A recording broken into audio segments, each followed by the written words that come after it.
Saya panggilannya Nana, nama lengkapnya Dwi Sukirahayu Elizabeth Novi Liliana. Saya redaktur di Penyebar Semangat. Ya, boleh diceritakan kapan dan bagaimana bisa bergabung di Mulai di Penyebar Semangat 2014.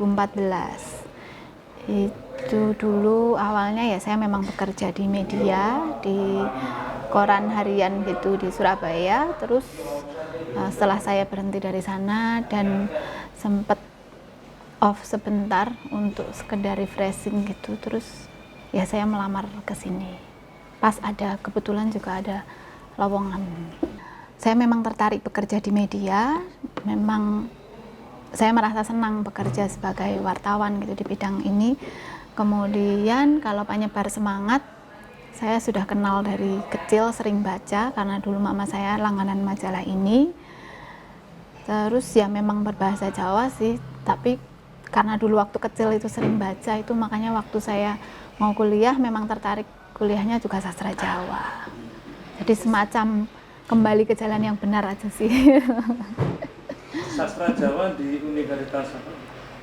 Saya ambil sastra Jawa di UGM. Boleh diceritakan tugasnya Mbak Nana ini apa di Penyebar Semangat sekarang? Saya menggarap beberapa rubrik, ada Taman Wanita, kemudian Aksara Jawa, terus astrologi, tapi translate aja ya, bukan yang meramal, ada yang lain gitu.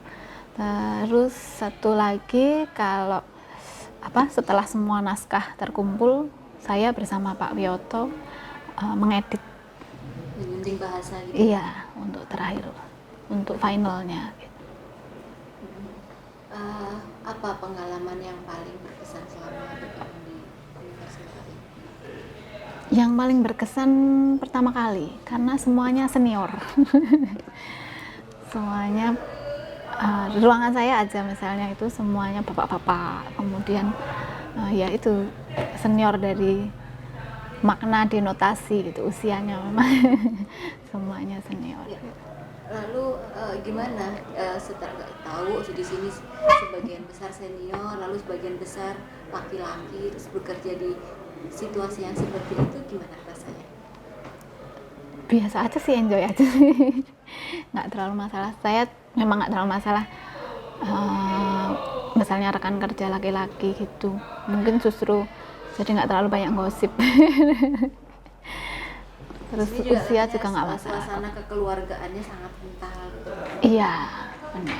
Bisa diceritakan gimana hubungan sehari-hari dengan rekan-rekan kerja yang lain? Ya misalnya dalam kami melaksanakan tugas masing-masing, kalau misalnya ada kekeliruan gitu ya saling menegurnya ya seperti teman aja sih. Maksudnya nggak pakai yang lebih senior ke junior atau apa gitu, enggak, tapi ya dengan cara yang lebih santai gitu. Mbak tahu nggak cerita sejarahnya Penyebar Semangat ini?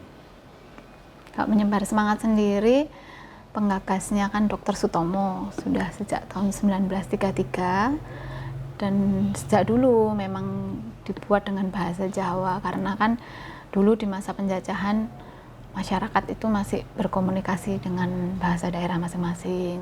Kemudian berharapnya juga nanti kan penjajah itu nggak terlalu ngerti apa sih yang dibahas di sini gitu, makanya digunakan bahasa Jawa. Dan majalah ini dipakai untuk media untuk menggerakkan semangat rakyat Indonesia ketika berjuang. Saat ini di tengah selain gempuran media digital juga semua hampir mayoritas media menggunakan bahasa Indonesia, tapi Penyebar Semangat bertahan dengan bahasa Jawa. Anda melihatnya seperti apa? Seperti pisau bermata dua sih, karena di satu sisi tetap dengan bahasa daerah, bahasa Jawa itu jadi keunggulan tersendiri karena ya nggak banyak lagi majalah atau media yang menggunakan bahasa daerah. Tetapi di sisi lain masih banyak kalangan, masih banyak lingkup yang menomorssekiankan bahasa daerah gitu, apalagi untuk media. Jadi pengalaman PS sendiri ya kalau misalnya cari iklan atau cari apa lebih sulit, karena orang kan akan mikir ngapain saya iklan di media dengan bahasa Jawa, terus apa keuntungannya, seberapa pangsa pasarnya segala macam, itu jadi apa masalah tersendiri lah, jadi kendala tersendiri gitu. Terus kalau kaitannya dengan online ya memang mau tidak mau PS kemudian punya online juga gitu, karena ya kita tetap nggak bisa tutup mata ya, harus mengikuti perkembangan yang kita masih bisa ikuti gitu. Jadi salah satu kiatnya untuk bertahan adalah juga mengembangkan saya di dunia digital atau online agar untuk apa itu? Kalau kami sih memang bentuknya e-max ya, e-magazine gitu. Jadi bukan online yang benar-benar berbeda dari yang cetak itu. Jadi justru sama persis. Jadi ada yang cetak, ada yang bentuk online. Online ini biasanya selama ini sih kebanyakan pelanggannya kan memang yang usia lebih muda, mahasiswa, kemudian bapak ibu yang masih muda gitu, karena mereka cukup nyaman dengan bawa gadget kemana-mana, tinggal baca gitu. Mereka malas kalau harus bawa bukunya, bawa majalahnya gitu, yang cetak gitu. Terus selain soal pelanggan juga ya itu memasyarakatkan majalah ini lagi gitu, masyarakat juga lagi. untuk mensiasati biaya pengiriman yang mahal kalau misalnya harus dikirim ke luar negeri. Boleh diceritakan nggak itu? Iya, kalau cetak kan memang biaya produksi untuk cetaknya, kemudian biaya kirim untuk setiap pelanggan itu kan memang bagaimanapun juga pasti lebih tinggi daripada kalau biaya produksi maupun akses e-max gitu. Nah, untuk e-max ini ada apa namanya ya, kayak penikmatnya sendiri, tetapi untuk cetak pun ya tetap jalan karena memang ada penikmatnya sendiri gitu. Ada orang-orang usia sekian yang tetap lebih familiar baca cetak. Ada juga yang misalnya guru gitu, semudah apapun hampir mayoritas pelanggan yang guru itu tetap langganan yang cetak, karena kan dia butuh itu untuk mengajar, kemudian ditunjukkan ke muridnya gitu kan. Nggak semua sudah bisa dengan gadget. Guru SD paling nggak itu pasti lebih cocok berlangganan yang cetak gitu. Kalau bertahan itu pasti ada beberapa faktor ya, banyak faktor. Yang saya tahu pasti sih ya karena keunikan, karena memang dengan bahasa Jawa gitu, dan tidak banyak lagi pesaingnya untuk di Indonesia sendiri gitu. Mungkin ada beberapa, tapi penyebar semangat masih yang paling cukup diminati lah gitu. Yang pertama itu, kemudian kalau secara produksi, secara keseharian ya orang cuma lihat majalahnya survive, tapi bagaimana jatuh bangunnya ketika produksi kan orang juga nggak tahu gitu.